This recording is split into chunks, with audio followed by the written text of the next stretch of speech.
ఒకవేళ యాక్సిడెంట్ అనేది పొరపాటున యాక్సిడెంట్ అనేది ఏదైనా ఎవరైనా ఇంటెన్షనల్ గా చేసే కార్యక్రమం కాదు. ఒక గొర్రెల కాపరి 40 సంవత్సరాల వయసులో ఆ గొర్రెల కాపరి ఉంటాడు. వయసు అయింది ఆల్మోస్ట్ ఇంచుమించు. రోడ్డు మీద గొర్రెలు కాసుకుంటా ఉన్న పరిస్థితుల మధ్య బైక్ లో యాక్సిడెంట్, బైక్ మీద యాక్సిడెంట్ జరిగితే దాంట్లో కుట్రకోణం ఎక్కడి నుంచి వస్తుంది? హత్య చేయాలి అని ముందుగానే ఆలోచన చేయాల్సిన పరిస్థితులు ఎందుకు వస్తాయి? ఆ మనిషి ఎవరో పరిచయం కూడా లేదు ఈ మనిషికి, ఈ పిల్లాడికి. వీళ్ళకి ఎవరికి పరిచయం కూడా లేదు. ఆ మనిషి ఈజ్ జస్ట్ పెడెస్ట్రన్. ఒక దారిన పోయే నడుచుకుంటూ పోయే ఒక వ్యక్తి. అన్ఫార్చునేట్ గా జరిగింది.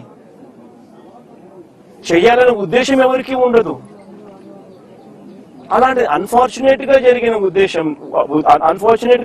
ఒక ఘటన పట్టుకుని ఈ పిల్లల కెరీర్ ను నాశనం చేయాలని చెప్పి ఆలోచన చేయడం ఎంత మటుకు ధర్మం? ఇది కరెక్టేనా? జస్ట్ బికాస్ అప్పల్ రాజ్ అనే వ్యక్తి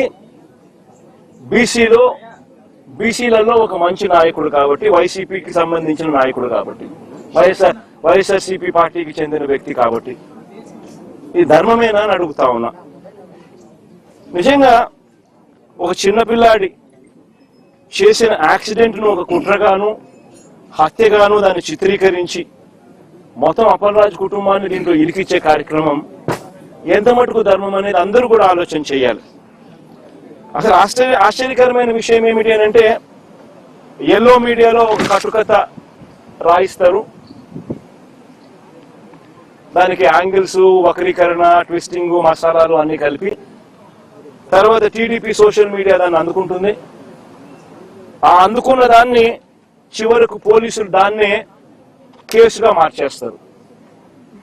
నిజంగా రాష్ట్రంలో జరుగుతా ఉన్న మాఫియా సామ్రాజ్యం ఇదే. ఇది ఓ ఈనాడు, ఒక ఆంధ్రజ్యోతి, ఓ టీవీ5, ఓ చంద్రబాబు, ఓ లోకేష్, వీళ్ళకి సంబంధించిన గవర్నమెంట్, వీళ్ళకి సంబంధించిన పోలీసులు. ఇది ఒక మాఫియా సామ్రాజ్యం.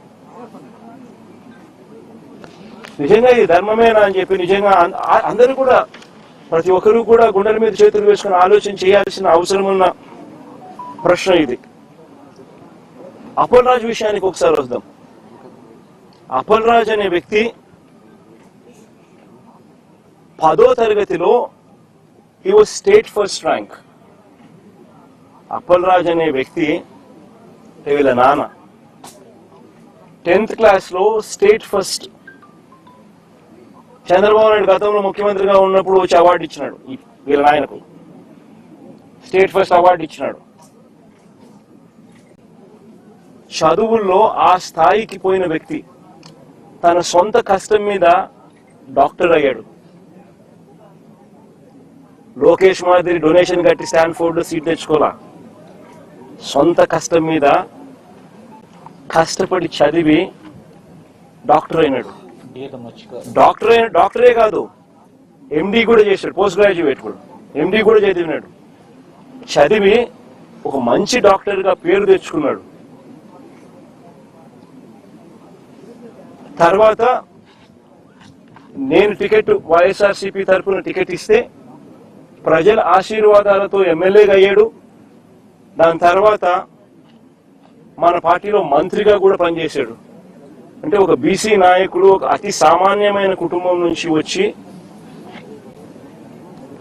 కష్టపడి చదివి మంచి డాక్టర్ గా పేరు తెచ్చుకుని ఒక ఎమ్మెల్యే అయి, ఒక మంత్రి అయి, ఒక బీసీ నాయకుడిగా తాను ఎదిగితే, అలాంటి మనిషిని ఫినిష్ చేయడం కోసం, క్యారెక్టర్ అసాసినేట్ చేయడం కోసం ఒక తప్పుడు కేసును, ఒక యాక్సిడెంట్ ను ఒక కుట్రగాను, ఒక హత్యగాను దాన్ని వక్రీకరించి మలచి తన కెరీర్ను నాశనం చేయాలని, తన క్యారెక్టర్ను అసాసినేట్ చేయాలని, అప్పల్ రాజును నాశనం చేయాలి అని చెప్పి ఇంత దుర్మార్గపు ఆలోచన. ఆ దుర్మార్గపు ఆలోచన చేసే దాంట్లో కూడా కనీసం ఈ 18 ఏళ్ల పిల్లాడు, ఈ పిల్లోడి జీవితం నాశనం అవుతుందని కూడా కనీసం చంద్రబాబు నాయుడు ఆలోచన చేయడం లేదంటే నిజంగా అడుగుతా ఉన్నా. 80 ఏళ్ల వయసు వస్తా ఉంది చంద్రబాబు నాయుడు. మనిషి అన్నం తింటున్నాడా, గడ్డి తింటున్నాడా అని అడుగుతా ఉన్నా. దిస్ అబ్సల్యూట్లీ రాజకీయాలను ఒక ఒక నీచమైన స్టేట్లోకి తీసుకొని పోవడం ఇది. నేను అడుగుతా ఉన్నా, ఒక్కొక్కరికి ఒక్కొక్క న్యాయం ఉంటుందా అని చెప్పి. కొన్ని తెలుగుదేశం పార్టీకి సంబంధించిన వాళ్ళకి ఎక్కడికైనా వాళ్ళు ఎవరైనా యాక్సిడెంట్లు చేసినా, వాళ్ళ పిల్లలు కానీ వాళ్ళ బంధువులు కానీ ఎవరైనా యాక్సిడెంట్లు చేస్తే, లేదా వాళ్ళే యాక్సిడెంట్ చేస్తే, వాళ్ళ కారులో ఉండగానే యాక్సిడెంట్ జరిగితే మొత్తం కుటుంబాన్ని కూడా ఇదే మాదిరిగానే కేసులు కట్టి అరెస్టులు చేసి కుట్ర కోణము హత్య కోణం అని చెప్పి పెట్టే కార్యక్రమం జరుగుతుందా? చేస్తారా అని అడుగుతాను చంద్రబాబు నాయుడు గారిని. ఒక నిజంగా చేసేట్టుగా అయితే ఇచ్చాపురం టీడీపీ ఎమ్మెల్యే కారు ఢీకొని వృద్ధుడు మృతి. ఇచ్చాపురం ఎమ్మెల్యే స్వయంగా కారులో ఉండగానే కారు ఢీకొని వృద్ధుడు మృతి. ఇదే శ్రీకాకుళం జిల్లాలోనే నేను చెప్తా ఉన్నా, ఎక్కడికో బయటకు కూడా పోవడంలా.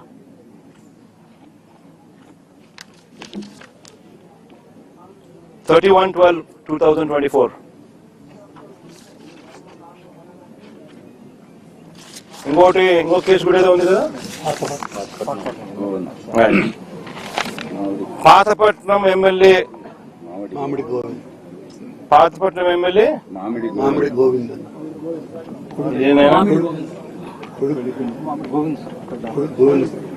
ఇదేంది కొడుకును తప్పించి డ్రైవర్. పాతపట్నం ఎమ్మెల్యే ఇదే జిల్లాలోనే ఇదే తెలుగుదేశం పార్టీకి సంబంధించిన పాతపట్నం ఎమ్మెల్యేకి సంబంధించిన మరో కార్ యాక్సిడెంట్. మళ్ళీ వాళ్ళలో అక్కడ ఎవరిని అరెస్ట్ చేసినారు? ఒక్కొక్కరికి ఒక్కొక్క న్యాయం వర్తింపజేస్తే నిజంగా బతకదు, వ్యవస్థ అనేది బతకదు.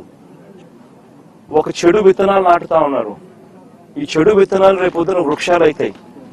మీరు ఏదైతే నాటుతా ఉన్నారో రేపొద్దున అది ఒక వృక్షమై మొత్తం సిస్టమ్ ని నాశనం చేస్తుంది.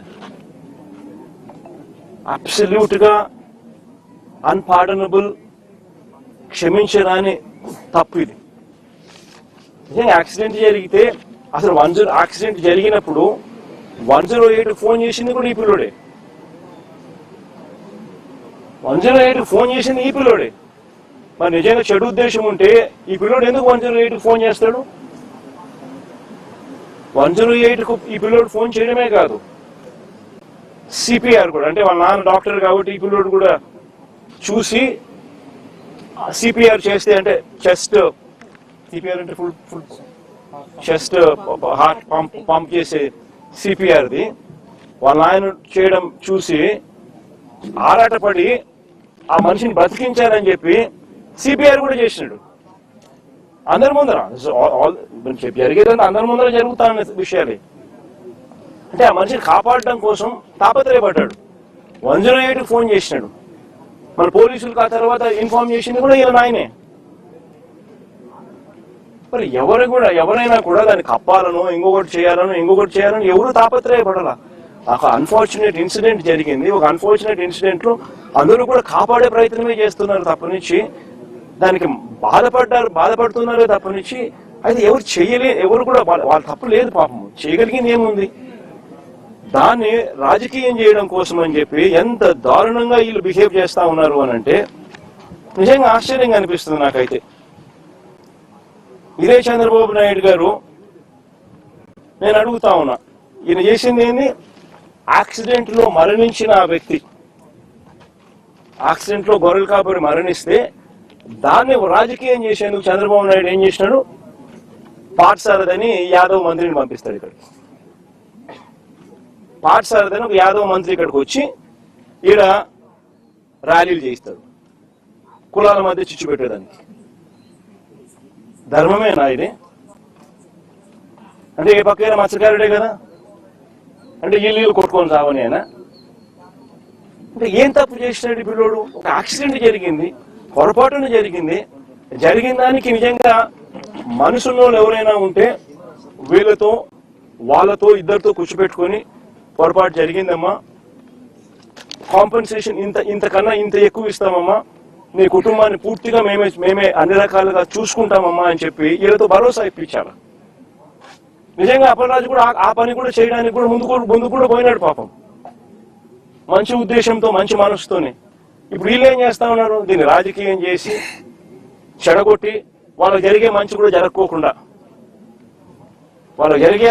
జరగకోకుండా రాజకీయంగా ఒక యాదవ్ మంత్రిని ఇంటికి పంపించి ఒక యాదవ్ను అప్పలరాజు అంటే ఓ మత్స్యకారుడు ఈ పిల్లోడు 18 ఏళ్ళ పిల్లోడు కుట్ర చేసినాడంట, హత్య చేసినాడంట అని ర్యాలీలు.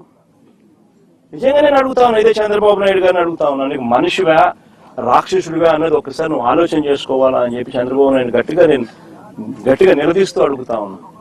ఎందుకంటే ఒక మనిషి అనేవానికి మనసు ఉండాలి. This is beyond repair.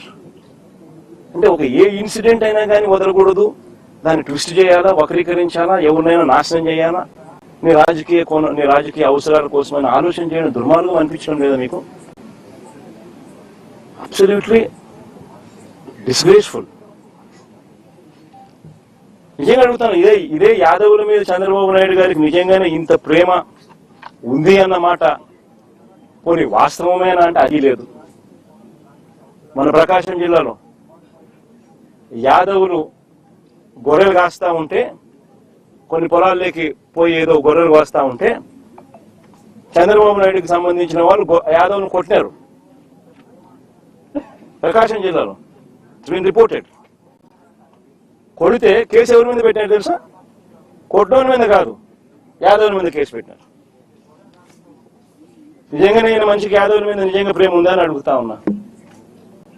Visakhapatnam mayor, మొట్టమొదట యాదవ మేయర్ చరిత్రలో ఇంతవరకు ఎప్పుడు విశాఖపట్నం మేయర్గా ఒక యాదవ కులస్తులు ఎప్పుడు మేయర్ కాలా.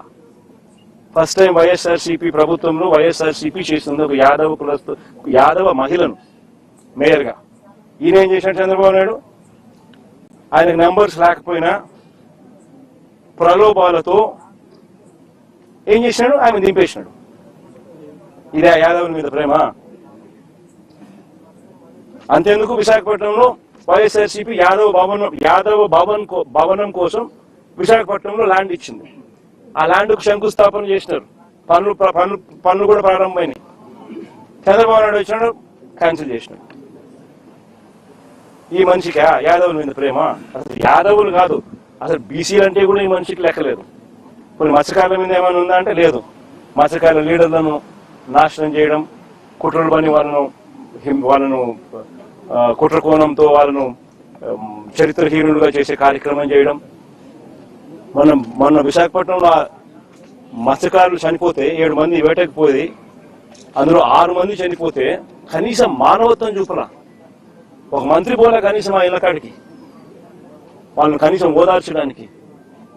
పోయింది జగన్ అక్కడికి. ఈ మనిషి ఎవరి మీద ప్రేమ లేదు. అసలు పేదవాడు అనే పేదవాడి మీద అసలు ప్రేమే లేదు ఈ మనిషికి. బీసీలను ఓట్ బ్యాంక్ కింద వాడుకుంటాడే తప్ప బీసీల మీద ఏమాత్రం ప్రేమ లేదు. నిజంగా బీసీల మీద ప్రేమ ఉంటే అక్కచెల్లెమ్మలకు 0 వడ్డీ పథకం. అందరికన్నా నష్టపోయేది బీసీలే, బీదోళ్లే. ఎలక్షన్ మేనిఫెస్టో ఒకసారి చూడండి. 0 వడ్డీని 3 లక్షలు కాదు 10 లక్షలకి పెంచి చేస్తానని చెప్పి 0 వడ్డీ ఇస్తానని చెప్పి మేనిఫెస్టోలో కనిపిస్తుంది. 2 ఏళ్ళు అయింది, 3వ సంవత్సరం. ఇంతకు ముందు ఇస్తా ఉన్న 0 వడ్డీ ఇప్పుడు కూడా రద్దు చేసినాడు. పొదుపు సంఘాల రుణాలు తగ్గిపోయినాయి. 20,000 చిల్లర కోట్ల నుంచి వైఎస్ఆర్సీపీ ప్రభుత్వ హయాంలో 49,000 కోట్లకు మేము తీసుకొని పోతే, ఈ ప్రభుత్వం వచ్చిన తర్వాత చంద్రబాబు నాయుడు గారి హయాంలో 49,000 కోట్ల నుంచి పొదుపు సంఘాల రుణాలు ఈ రోజు తగ్గిపోయి 49,000 నుంచి 30 చిల్లర కోట్లకు వచ్చింది. 39,000 ఎంతో తగ్గిపోయి. చేయూత లేదు, ఆసరా లేదు, 0 వడ్డీ లేదు. గతంలో వైఎస్ఆర్సీపీ హయాంలో ఉన్న పథకాలన్నీ రద్దు. ఫీజు రీఇంబర్స్మెంట్ బకాయిలు దాదాపుగా 9,000 కోట్లు ఉన్నాయి. విద్యా దీవెన, వసతి దీవెన బకాయిలు. పిల్లలు చదువులు మానేస్తా ఉన్న పరిస్థితులు, చదువులు చదవలేక అందరికన్నా నష్టపోయేది బీసీలే. ఈయన బీసీల గురించి మాట్లాడేది. మత్స్యకారుల కోసం వైఎస్ఆర్సీపీ ప్రభుత్వ హయాంలో మత్స్యకారుల కోసం ఎప్పుడు జరగని విధంగా 10 ఫిషింగ్ హార్బర్లు, ఎప్పుడు జరగని విధంగా 10 ఫిషింగ్ హార్బర్లు, 4 పోర్ట్లు మన హయాంలో 6 ఫిష్ ల్యాండింగ్ సెంటర్లు మనం ప్లాన్ చేస్తే కట్టడం మొదలెడితే ఈ మనిషి వచ్చిన తర్వాత ఏం చేస్తా ఉన్నాడు? ఇదే శ్రీకాకుళం జిల్లాలోనే మూలపేట పోర్టు ఎవరు మొదలు పెట్టినారు? ఇదే శ్రీకాకుళం జిల్లాలోనే బోడబెట్లపాలెం, మంచినీళ్ళపేట ఫిషింగ్ హార్బర్లు ఎవరు తీసుకొచ్చారు? వైఎస్ఆర్సీపీ ప్రభుత్వం. ఈయన ఏం చేస్తా ఉన్నాడు? స్కాములు చేస్తూ దానికి అమ్మకానికి పెట్టినాడు. స్కాములు చేయడం కోసం స్కాములు చేస్తూ పోర్ట్లు అమ్మకానికి, ఫిషింగ్ హార్బర్లు అమ్మకానికి, మత్స్యకారుల జీవితాలను సర్వనాశనం చేయడానికి కోసం ఈ మనిషి రెడీగా ఉన్నాడు. అసలు ఈ మనిషి చంద్రబాబు నాయుడు అనే వ్యక్తి సూపర్ 6లు లేవు, సూపర్ 7లు లేవు. ఎన్నికలప్పుడు బాండ్లు ఇచ్చినాడు, ప్రతి ఇంటికి పోయి బాండ్ ఇచ్చినాడు. పిల్లడు కనపడితే ఏమన్నాడు? నీకు 36,000, నీకు 36,000, నీకు 36,000. అమ్మ కనపడితే ఏమన్నాడు? నీకు 1500 నెల, నీకు 1500, నీకు 1500, నీకు 1500 అంటే 18,000, నీకు 18,000, నీకు 18,000, నీకు 18,000. మళ్ళీ 50 ఏళ్ళ ముసలి ఎవరు కనపడలేదు, విలేకరులు ఎవరు కనపడతాం? 50 ఏళ్ళలో 50 ఏళ్ళ ఎవరు కనపడితే ఏమంటాడు? నీకు 48,000, నీకు 48,000, నీకు 48,000. అందరికి బాండ్లు. అమ్మఒడి 15,000 కదా దేవుడు ఎరుగు, అందరికి ఇస్తాను కదా దేవుడు ఎరుగు. 9,000, 8,000, అది కూడా ఫస్ట్ సంవత్సరం ఎవరికోటి. నోరు తెరిస్తే అబద్ధాలు, చేస్తేదంతా మోసాలు. ఇవన్నీ ఎవరైనా ప్రశ్నిస్తే, ప్రశ్నించే గొంతులు ఎక్కడైనా కనిపిస్తే వాళ్ళని ఇబ్బంది పెట్టడం, ప్రశ్నించే గొంతు లేకుండా చేయడం కోసం అని చెప్పి వాళ్ళ మీద ఆ తప్పుడు కేసులు, తప్పుడు ఆరోపణలు, వాళ్ళ జీవితాలు నాశనం అవుతాయని అన్న కనీస జ్ఞానం కూడా లేకుండా వాళ్ళ జీవితాలతో చెలగాటాలి. ఇది చంద్రబాబు నాయుడు గారి ప్రభుత్వంలో మనం చూస్తా ఉన్న వాస్తవాలు. నేను ఒకటే చెప్తా ఉన్నా, ఈ కుటుంబానికి, అప్పలరాజు కుటుంబానికి వైఎస్ఆర్సీపీ పార్టీ అండగా ఉంటుంది, తోడుగా ఉంటుంది. నా చెల్లెలు, అప్పలరాజు భార్య అన్ని రకాలుగా తోడుగా ఉంటారు వైఎస్ఆర్సీపీ అని చెప్పి మరొకసారి భరోసా ఇస్తాను. పార్టీ అన్ని రకాలుగా తోడుగా ఉంటుంది. అప్పలరాజు కూడా న్యాయమే గెలుస్తుంది, ధర్మమే గెలుస్తుంది. అప్పలరాజు కూడా ఖచ్చితంగా త్వరగానే బయటకు వస్తాడు. ఎందుకంటే న్యాయస్థానాలు ఇంకా బ్రతికే ఉన్నాయి ఈ దేశంలోనూ, ఈ రాష్ట్రంలోనూ అన్న వాస్తవం కూడా నిజమే. కాబట్టి త్వరలోనే ఆయన బయటకు వస్తాడు. బయటకు వచ్చిన తర్వాత చంద్రబాబు నాయుడు గారి ప్రభుత్వం మీద జరగబోయే యుద్ధం ఇంకా తీవ్ర స్థాయిలో, ఇంకా గట్టిగా కూడా చేసే కార్యక్రమం కూడా వైఎస్ఆర్సీపీ ఖచ్చితంగా చేస్తుంది.